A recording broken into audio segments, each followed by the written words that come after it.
hate going to work every day. I hate being stuck in an office space. I hate being told what to do. I was doing so much work for so little money. I wanted to stay home and find a way to make working work for me. I decided I was going to help others get out of this, so I started my own business. But entrepreneurship can get pretty lonely sometimes. How do we actually make money from this? And how are we actually going to get clients? I founded Coachman, this amazing software with support and guidance. The program is like an all-in-one solution. Whether you're looking to start your coaching business or grow your business, we become a part of your journey, and you never have to worry about building a business alone. It's incredible what you can achieve in a group setting. Creating a life that you love, creating a life that you dream of, creating a life that's on your own terms. I think that's amazing. This is one of the best investments that you will ever make in yourself and your business. Get started today.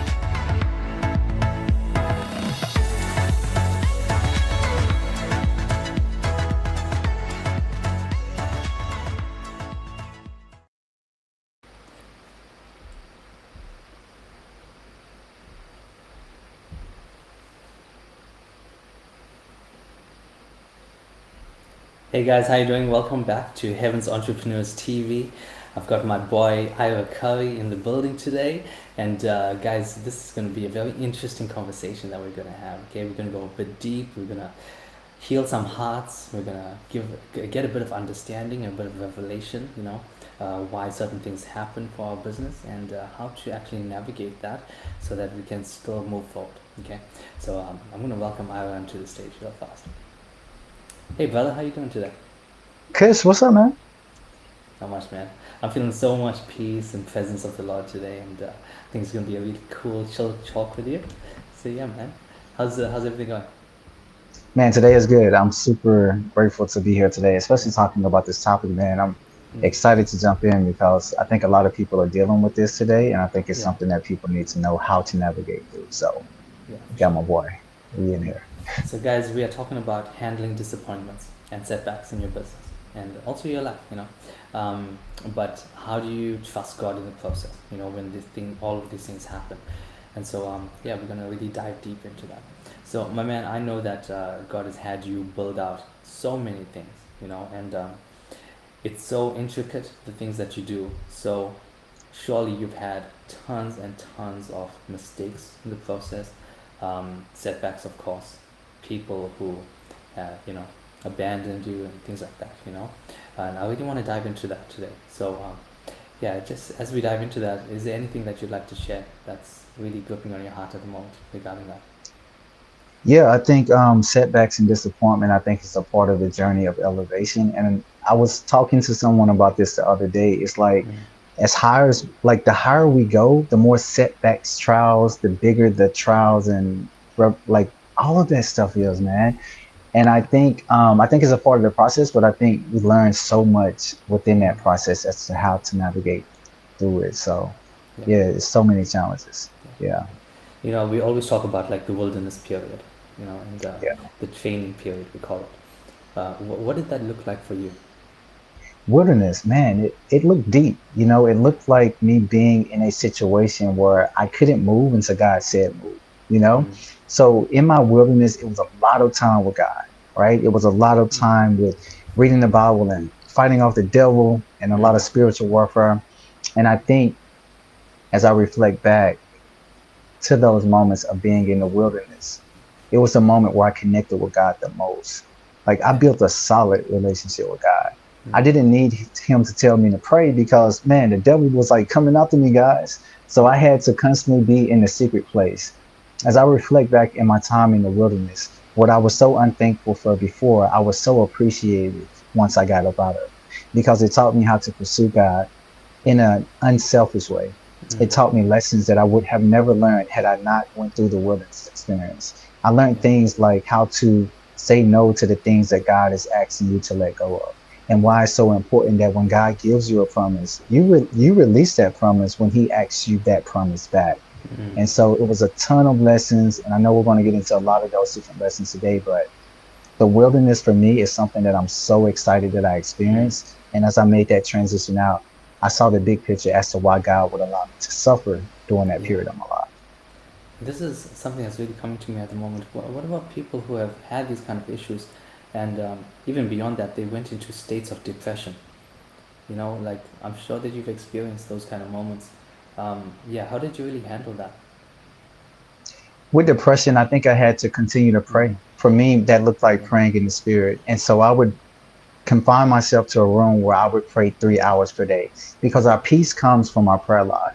And the moments that we find ourselves going back to things that no longer serve us, the moments that we find ourselves stepping more into depression, ultimately, what we're experiencing is something that it just means we're not spending enough time with God for the most part. Because for me, that's what ultimately cured it. Like I would be in my room, me and the Lord, I'm like, God, I'm about to pray, like, because I can't deal with this right now. And so the people that are experiencing depression while they're going through the wilderness, you have to understand that everything is working together for your good. And if you would just stay up in your room and if you would just cut off the things that are causing that depression, the Yeah. things that God is asking you to let go of, once you let those things go and release and start your prayer life consistently, that's ultimately what's going to help you transition through the toughest period of your life. Mm. Because that's what the wilderness is. It's literally a form of hell on earth, training you to be able to handle the blessings and the promises once you reach your destiny and your purpose. Yeah, that's so good. And I think like we need that. We need that. I always call it the humbling process, right? Yeah. Because humility comes before honor, right? God says that in Proverbs. And so if I've learned one thing, if we can't be humble before we get it, you're not going to change afterwards.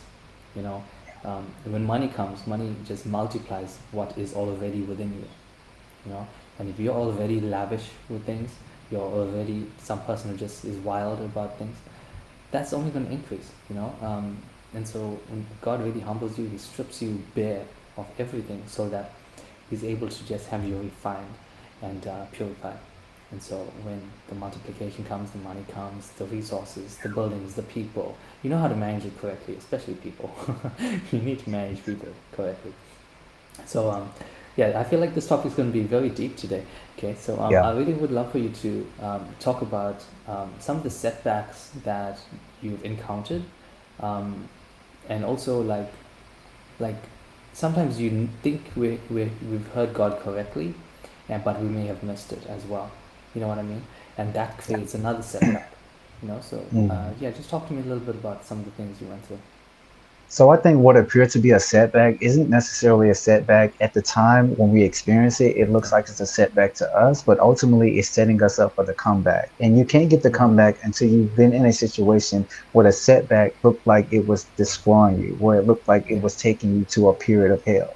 When I experience setbacks, I mean, it's been so many times, guys, like where I experience setbacks, or what I perceive as setbacks. And I think I launched my first company. It took off extremely quick. It was an overnight success. I grew it from 0 to 6 figures less than 6 months and never been to a 9 to 5 since. But when I started the second company Mm-hmm. and when I started the third company, there were so many things that appeared to be setbacks. How do I get customers for this particular company? Why aren't the people responding to my offer the way that they used to respond to my offer? Why is it that God is telling me to do this, but when I'm doing what he's telling me and I'm following the step-by-step instructions, Yeah. it's not leading to the fruit?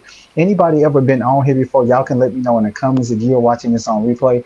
Anybody ever did something that God told you to do and it didn't turn out, like you didn't see the fruit, you didn't see the big picture? And so for me, that's what could appear to be setback, but what Mm. God allows you to perceive as setback is ultimately planting seeds that will lead to your harvest.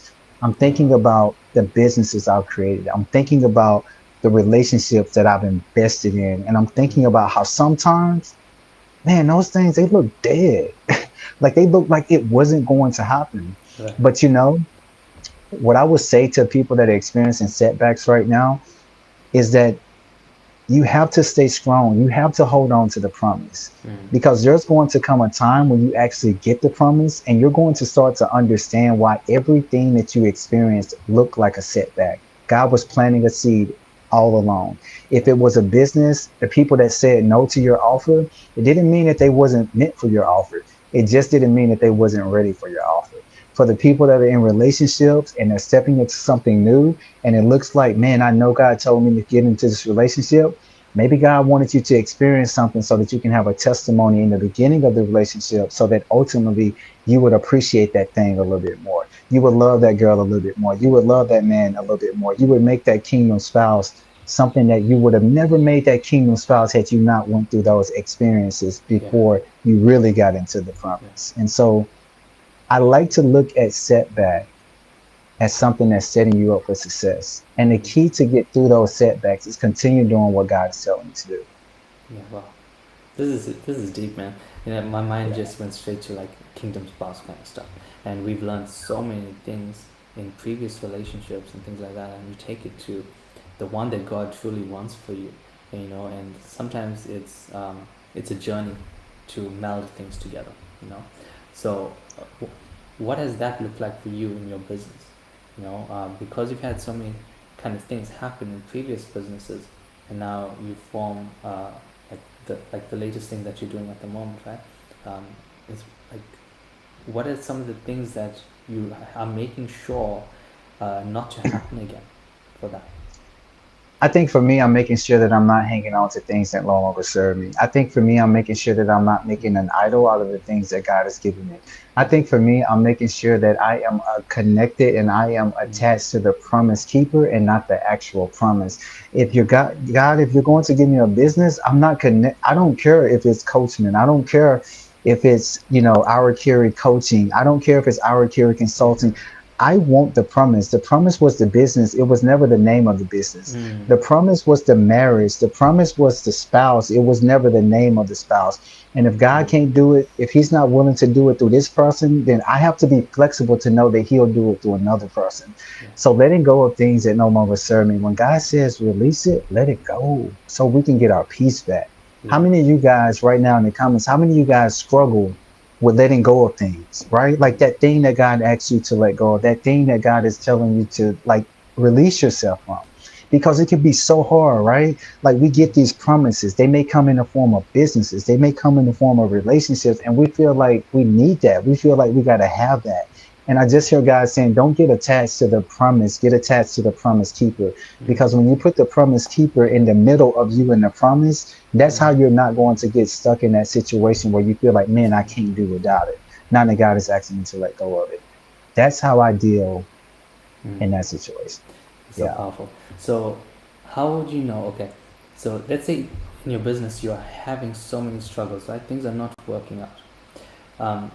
How do you know if God wants you to hold on to that and keep pushing through it so that more money can come in or something of that nature would actually work out eventually? But you just got to stick through that process of, say, marketing or whatever it is. Yeah. How do you know that?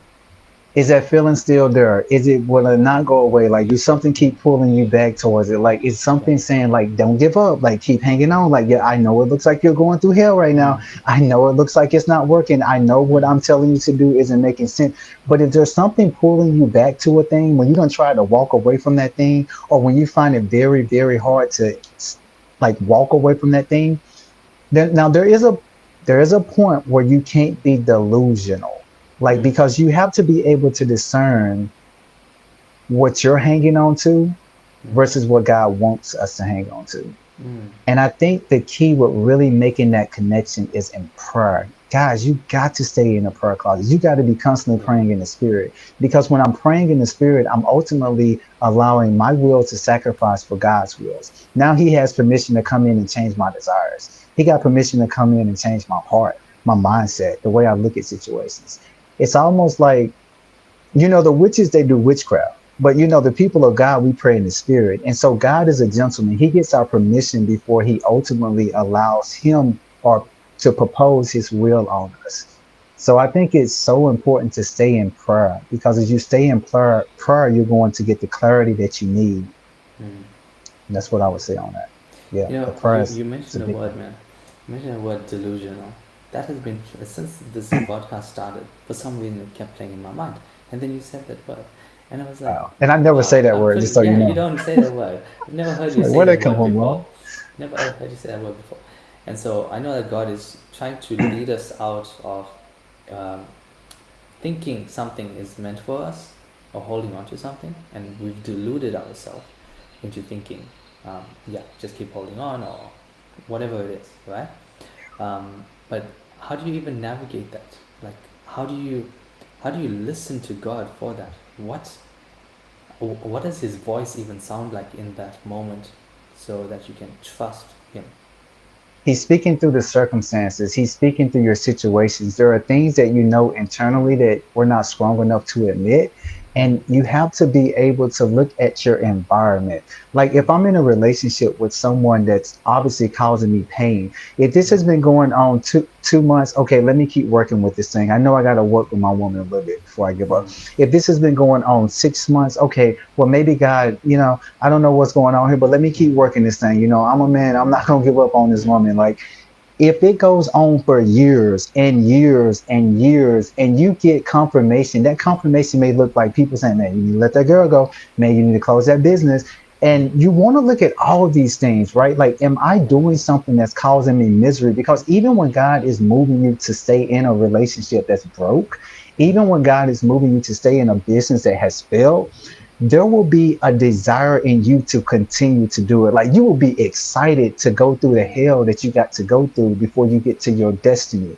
And I think that's so key. Like you have to be in a situation where you can realize that, man, I may be going through hell, but I know everything that I'm doing, I'm connected to. And I can't give up on this woman. I can't give up on this business.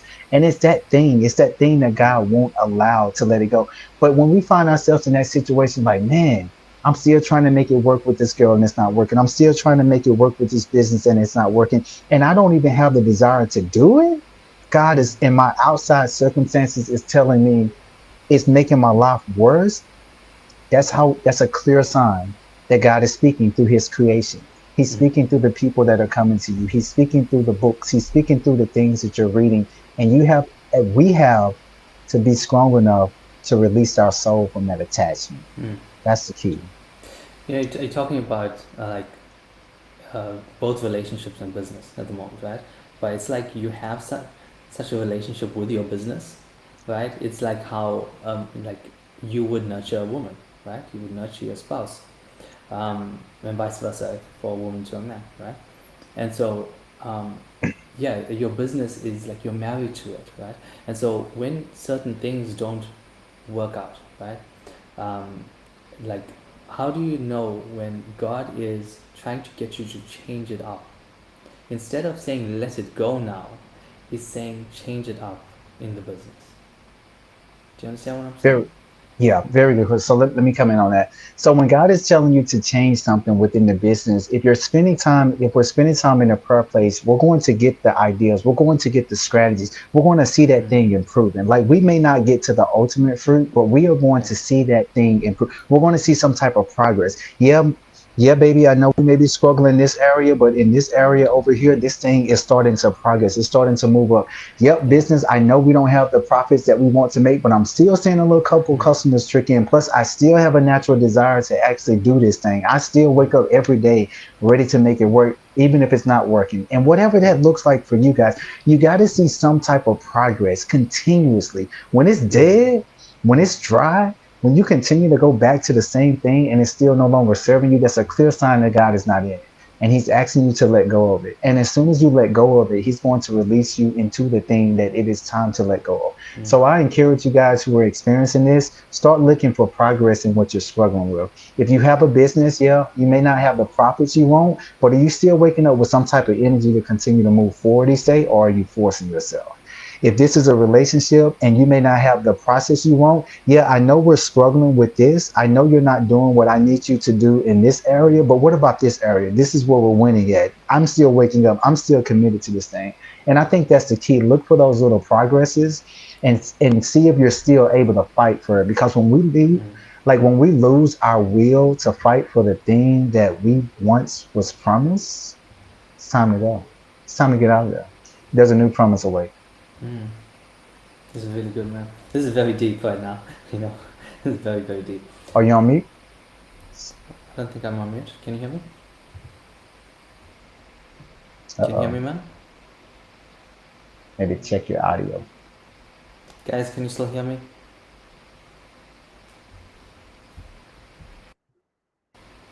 Can you hear me well?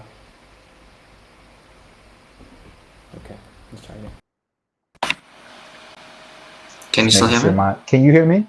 Yes, I can hear you. Can you All hear right, me? cool. Perfect. You can hear me? I can't hear you. No. Okay. Can't hear you. Sunshine can hear me? Okay. Sunshine can hear me.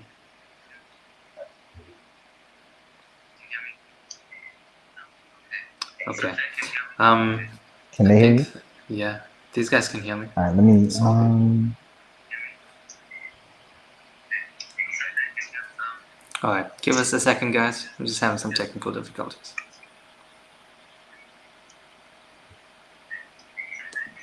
So maybe I can trust.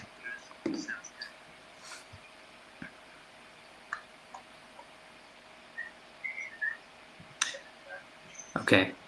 If it's not working right now, guys, I'm just going to restart the broadcast, okay? And I'll see you back in just a second.